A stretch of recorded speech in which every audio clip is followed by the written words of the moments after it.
बाला चोरी जहिया धूप झाका ढोरे से जिला पर चढ़ा के उहु लागे लाभ कोरे से जिला पर चढ़ा के उहु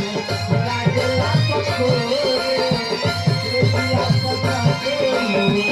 लागे लाभ कोरे ए अबाजी काय बबुआ बतारा के बाला चोरी जहिया धूप झाका ढोरे से जिला पर चढ़ा के उहु लागे लाभ कोरे से जिला पर चढ़ा के उहु लागे लाभ कोरे